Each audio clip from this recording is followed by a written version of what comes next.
সাহিত্য সাহিত্য জাতির মেরুদণ্ড, আর তাই হয়তোবা নোবেল পুরস্কার প্রাপ্ত কবিগুরুকে বাঙালিরা জাতির আইকন বলে ভাবি। আর এই সাহিত্য নিয়ে যত আলাপ যত আলোচনা আমরা করব, ততই হব ঋদ্ধ থেকে ঋদ্ধতর।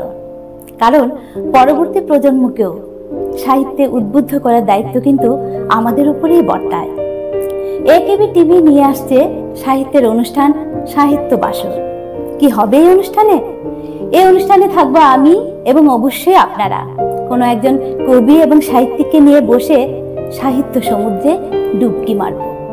দেখবেন উঠে আসবে মুঠো মুঠো মুক্ত মণি। রাজ্যের কবি সাহিত্যিকদের সাদর আমন্ত্রণ জানাচ্ছি আমাদের এই একেবি টিভির সাহিত্য বাসরে অংশগ্রহণ করার জন্য সরাসরি যোগাযোগ করবেন নিচে স্ক্রলে দেওয়া নাম্বারে। তাহলে চলুন আমরা শুরু করি সাহিত্য বাসর। এই জন্মের দূরত্বটা পরের জন্মে চুকিয়ে দেব। এই জন্মের চুলের গন্ধ পরের জন্মে থাকে যেন। এই জন্মের মাতাল চাওয়া পরের জন্মে থাকে যেন। মনে থাকবে? আমি হব উড়নচণ্ডী এবং খানিক উস্কো খুস্কো। তুমি কাঁদলে গভীর শোকে এক নিমেষে সবটুকু জল শুষে দেব। মনে থাকবে? পরের জন্মে কবি হব, তোমায় নিয়ে হাজার খানেক গান বাঁধব। তোমার এমন ওষ্ঠ নিয়ে, নাকছাবি আর নপুর নিয়ে গান বানিয়ে মেলায় মেলায় বাউল হয়ে ঘুরে বেড়াবো। মনে থাকবে? নমস্কার, আমরা চলে এসেছি আপনাদের প্রিয় একেবি টিভির সাহিত্য বাসরে। আর আমার সঙ্গে আজকের আমন্ত্রিত কবি জয়ন্ত নাথ চৌধুরী। আপনাকে স্বাগত আমাদের এই অনুষ্ঠানে। কেমন লাগছে আমাদের এই স্টুডিওতে এসে? আমার খুবই ভালো লাগছে। আমার বহুদিনের একটা স্বপ্ন ছিল যে কোনোদিন টিভির পর্দায় নিজেকে দেখানোর সুযোগ বা মানুষের কাছে পৌঁছানোর একটা সুযোগ কোনোদিন পাই বলে, তাই আমি অনবরত কবিতার লিখে গেছি কোনো না কোনো দিন তো যাব। আচ্ছা, বাহ, আপনার স্বপ্ন আজকে সার্থক হলো। আমার স্বপ্ন পূরণ হলো, আপনার স্বপ্ন আজকে পূরণ হলো। আর আমাদের অনুষ্ঠান সার্থকতা পায় এই ধরনের কবিদের, এই ধরনের সাহিত্যিকদের খুঁজে পেয়ে। আচ্ছা, কবে থেকে কবিতা জগতে আছেন? আমি তো কবিতা জগতে আছি 1998 সাল থেকেই। আচ্ছা, 1998 সাল থেকে বিভিন্ন পত্রপত্রিকার মাধ্যমে আমার প্রথম লেখা শুরু। আচ্ছা, তারপর আস্তে আস্তে 2004 সালে আমি একটা বই লিখেছিলাম, স্বরচিত কবিতা ও জোকস। তখন আমার নতুন অভিজ্ঞতা, কবিতার সাথে জোকসের কোনো সম্পর্ক নেই, কিন্তু কবিতা লিখতে লিখতে কবিতার পাতা যখন সম্পূর্ণ হয়ে গেল তখন আর কবিতা পাচ্ছি না, তখন একটা পাতা জোকস ঢুকিয়ে দিলাম। আচ্ছা, আর একটু নতুনত্ব রাখলাম এটা। আর আমার যে কবিতাগুলো রেখি বেশিরভাগ বাচ্চাদের লেভেলের, অর্থাৎ 18 বছরের নিচে কবিতাগুলো থেকে ওই ছবিগুলো দেওয়া আছে। কবিতার নাম ছিল স্বরচিত কবিতা ও জোকস। অক্টোবর 2004 এই বইটা প্রথম প্রকাশিত হয়। আচ্ছা, এরপরে আমি আর বই লিখিনি, কারণ আমি লক্ষ্য করেছি বইমেলার মধ্যে সবাই কিছু কিছু লোক যা বইগুলি দেখে এখানে রেখে দেয়। শুনে নেব আপনার একটা কবিতা। আমার কবিতা আছে, প্রথম যে কবিতাটা আমার রয়েছে সেটা হচ্ছে লেখাপড়া। আচ্ছা, জীবনে কোনো কিছু যায় না পারা, জীবনই যেন বৃথা লেখাপড়া ছাড়া। লেখাপড়া হলো জ্ঞানের মিলন, লেখাপড়া হয় না যদি মেলে না বইয়ের সাথে মন। লেখাপড়া হয় জীবনে একবার, লেখাপড়া করা উচিত আমাদের সবার।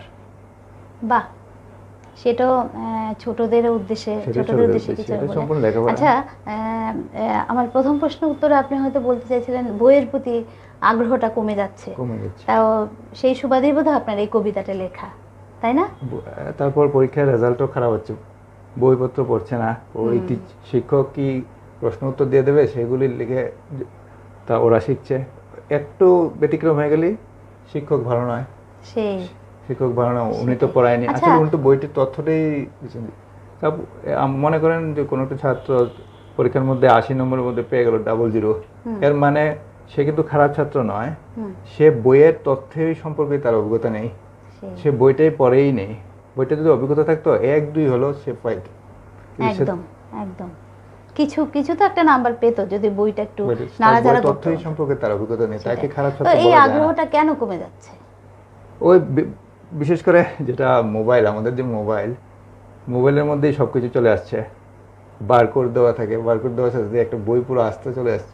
এবার সবাই ভাবে বই কিনবো কেন, এখানেই বসে বসে পড়ে নেই। কিন্তু বই পড়া আর মোবাইলে পড়ার মধ্যে কিন্তু একটু পার্থক্য রয়েছে।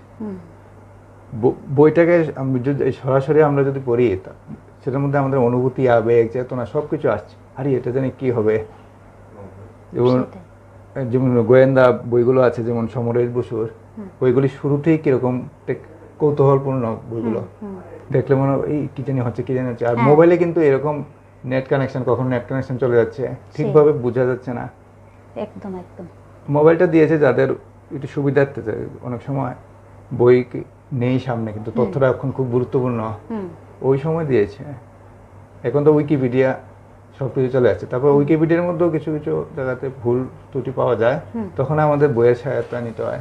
লেখক সাহিত্য সম্পর্কে অনেক কিছু ভুল ত্রুটি রয়েছে, আচ্ছা, সেগুলি যেতে গেলে আমাদের তো বইয়ের মধ্যে যেতেই হবে।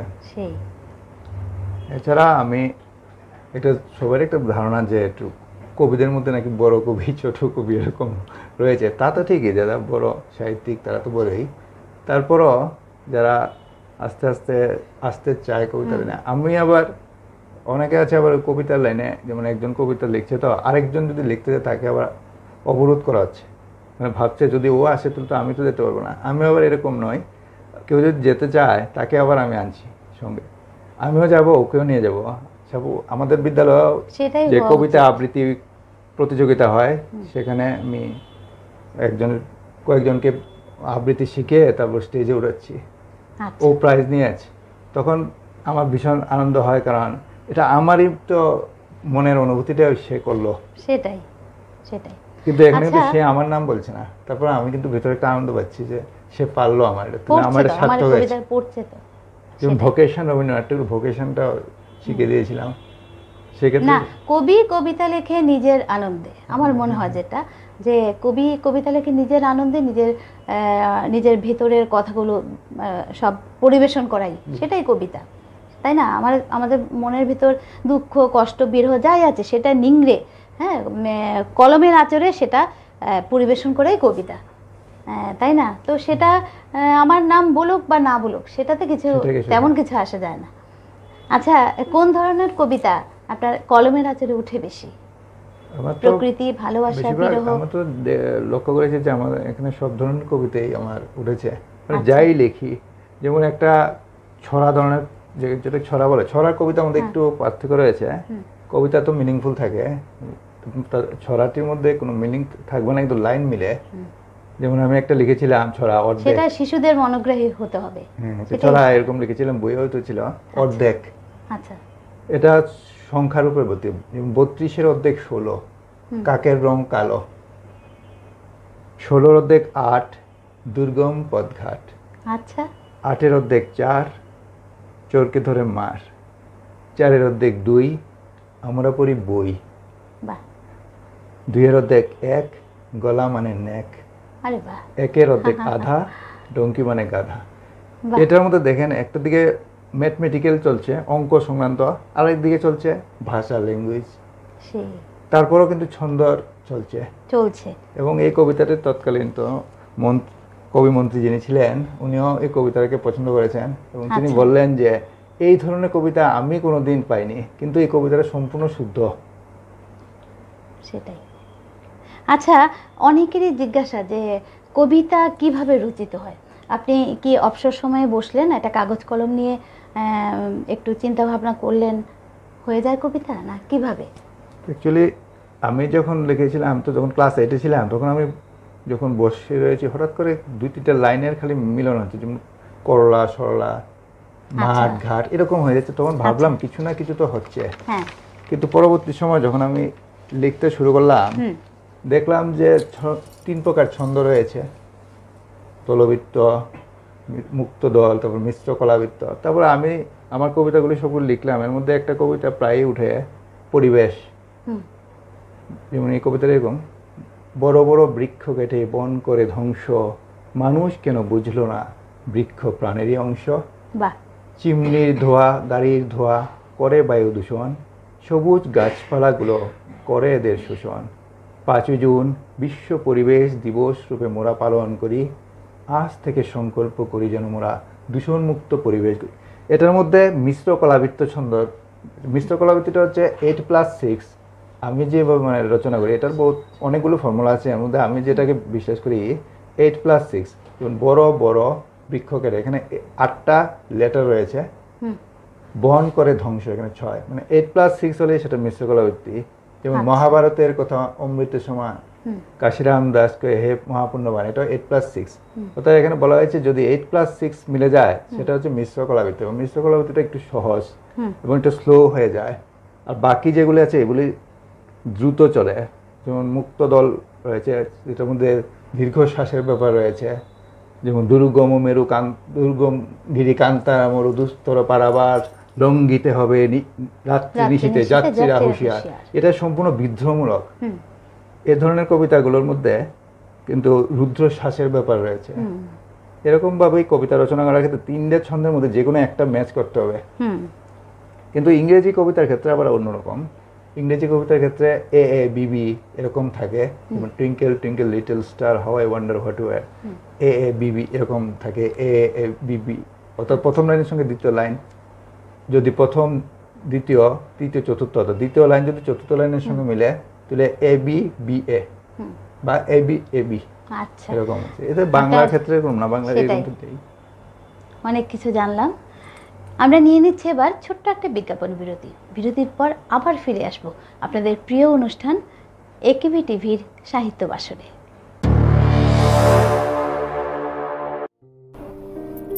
সাহিত্য সাহিত্য জাতির মেরুদণ্ড, আর তাই হয়তোবা নোবেল পুরস্কার প্রাপ্ত কবিগুরুকে বাঙালিরা জাতির আইকন বলে ভাবি। আর এই সাহিত্য নিয়ে যত আলাপ যত আলোচনা আমরা করব ততই হব ঋদ্ধ থেকে ঋদ্ধতর, কারণ পরবর্তী প্রজন্মকেও সাহিত্যে উদ্বুদ্ধ করার দায়িত্ব কিন্তু আমাদের উপরেই বর্তায়। একেবি টিভি নিয়ে আসছে সাহিত্যের অনুষ্ঠান সাহিত্য বাসর। কি হবে এই অনুষ্ঠানে? এই অনুষ্ঠানে থাকবো আমি এবং অবশ্যই আপনারা। কোনো একজন কবি এবং সাহিত্যিককে নিয়ে বসে সাহিত্য সমুদ্রে ডুবকি মারব। দেখবেন উঠে আসবে মুঠো মুঠো মুক্ত মণি। রাজ্যের কবি সাহিত্যিকদের সাদর আমন্ত্রণ জানাচ্ছি আমাদের এই একেবি টিভির সাহিত্য বাসরে অংশগ্রহণ করার জন্য। অংশগ্রহণ করার জন্য সরাসরি যোগাযোগ করবেন নিচে স্ক্রলে দেওয়া নাম্বারে। তাহলে চলুন আমরা শুরু করি সাহিত্য বাসর। বিরতির পর আবারও সকলকে স্বাগত জানিয়ে আমরা চলে এসেছি সাহিত্য বাসর অনুষ্ঠানে। আজকে আমাদের আমন্ত্রণে সাড়া দিয়ে এসছেন কবি জয়ন্তনাথ চৌধুরী। আচ্ছা দাদা, এবার একটা কবিতা শুনে নিই। এবার যেহেতু এখানে হেমন্তকাল চলছে, হ্যাঁ, তো হেমন্তকাল কার্তিক অগ্রহণ মাস, এটা সবাই জানে। এটা খুব ইন্টারেস্টিং কবিতা আমার রয়েছে এরকম। আপনি পড়ুন। আচ্ছা, হেমন্তকালটা হচ্ছে, হেমন্ত এক পরিচিত ঋতু, দৃঢ় করে মিলনের সেতু। বাহ। গোলা ভরা ধান, আনন্দের জোয়ার, নবান্ন উৎসবে মন উল্লসিত সবার। পিঠে চিড়ে ক্ষীর হয় ঘরে ঘরে, পাখিরা গায় গান হেমন্তের সুরে। প্রজাপতি নেচে যায় রঙিন ডানা মেলে, পরীক্ষা শেষে ছোটরা আনন্দেতে খেলে।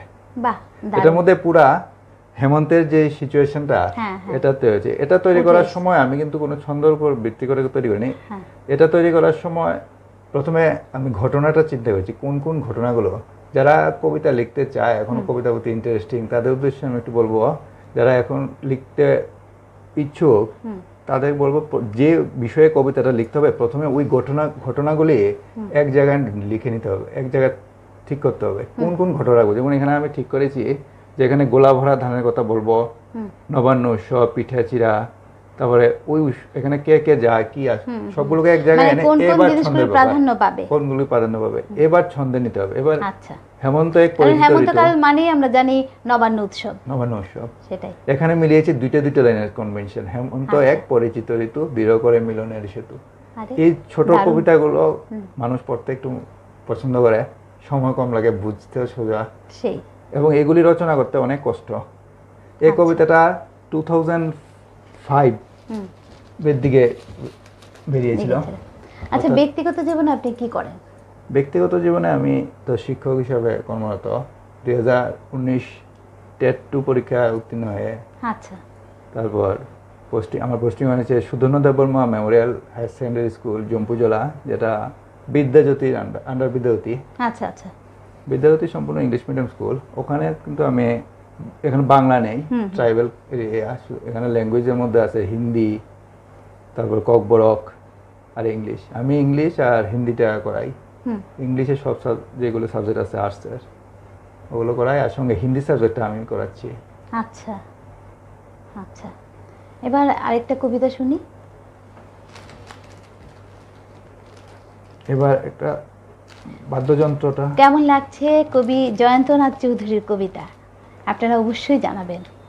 যেহেতু আমি শিশুদের লেভেল কবিতা লিখি, তো শিশুদের জন্য একটা কবিতা রেখেছি। এই কবিতাটা একসময় কোনো কবি লিখেছিলেন, ওই বলতে পারো মাগো কেন আকাশ কেন নীল, ওইটাকে চিন্তা করতে করতে আমার ভেতর থেকেও একটা চলে এলো, জিজ্ঞাসা কবিতার থেকে আমার একটা চলে এলো। আমার কবিতাটার নাম হচ্ছে শিশুর প্রশ্ন। আচ্ছা, মাগো তুমি বলতে পারো আকাশ কেন নীল, বিনা বাধায় আকাশেতে উড়ে কি চিল, বলো না আমায় জল ভর্তি থাকে কেন বিল, কেন তবে বৃষ্টির সময় পড়ে কেন শিল। ওটাকে দেখে একটা অনুপ্রেরণার মতো হয়ে গেল, কিন্তু লাইনগুলি কিন্তু মিল নেই, লাইনগুলি আলাদা, কিন্তু তারপরেও একটা গদ্য কবিতা, লাইন না মিল থাকলেও না এখানে মিল আছে। ওই যে এরকম মিলটা এরকম, মাগো তুমি বলতে পারো আকাশ কেন নীল, ইন্টারোগেটিভ সাইন, প্রশ্নবোধক নীল, আর বিনা বাধা আকাশেতে উড়ে কেন চিল, চিলের সাথে নীলের সম্পর্ক, বলো না আমায় জল ভর্তি থাকে কেন বিল, এখানে বিল, কেন তবে বৃষ্টির সময় পরে কেন শিল, এই বিলে ছিলেন মিল। এটা 3 নম্বরের সঙ্গে তিনে তিনে, এটা একটা অন্য ধরনের কবিতা। আচ্ছা, খুব জানতে ইচ্ছে করছে যে সমাজের কোন ধরনের সমস্যা আপনাকে ভাবায় বেশি? সমাজে তো বর্তমানে অনেকগুলো সমস্যা রয়েছে। প্রথমত তো বেকার সমস্যা রয়েছে, আবার অর্থাৎ যারা শিক্ষিত রয়েছে, ভালো ভালো ডিগ্রি পেয়ে বসে আছে। আমারই একজন বান্ধবী রয়েছে যে গোল্ড মেডেলিস্ট, তারপরও ও চাকরি পায়নি, কিন্তু আমি তো সামান্য গ্রাজুয়েট হয়ে, মানে আমি এমনি মাস্টার ডিগ্রি পলিটিক্যাল সায়েন্সে, তারপরে আমি সাহিত্যের সঙ্গে যুক্ত। অনেকের ধারণা যদি বাংলা না হয়, বাংলায় মাস্টার ডিগ্রি না করলে কবিতা বলা যায় না, কিন্তু আপনি ধরেন জীবনানন্দ দাশ ইংলিশে এমএ, তারপরে উনি কবিতা লিখছেন, সেই অর্থাৎ এটার মধ্যে এটার সঙ্গে ডিগ্রির কোনো সম্পর্ক নাই। আমরা কবিগুরুকে উপমা দিতে পারি, বিশ্বকবি। উনি তো, উনার তো কোনো ডিগ্রি ছিল না, কিন্তু উনি বিশ্বকবি। আচ্ছা, তো সমাজের বেকারত্ব আপনাকে ভাবায় বেশি, সেটাই তো, সেটা আছে। তারপরে তো বর্তমানে নারীদের সমস্যা চলছে। আচ্ছা, তাদের জন্য তো সরকার বিভিন্ন রকম পদক্ষেপ গ্রহণ করছে, তারপরে তো তারা বিভিন্ন রকম স্বাধীন সমস্যা রয়েছে তাদের। তো সেটা থেকে উত্তরণের পথ কি? সেটা থেকে উত্তরণের প্রথম হলো শিক্ষাটা ঠিক হতে হবে, শিক্ষা সচেতন হতে হবে, নিজেদের সচেতন হতে হবে, চিন্তা করতে হবে যে এটা মেয়ে হোক আর ওটা বয়স্কই হোক, নিজের করে চিন্তা করতে হবে। মেয়েটা হয়তো ওনার মেয়েও হতে পারে, ওনার বোন হতে পারে, এই ধরনের একটা চিন্তাধারা নিজের মনে নিতে হবে, যে অন্যের মেয়ে বলে যে আমার কিছু হচ্ছে না আর কি আসে যায়, এরকম না।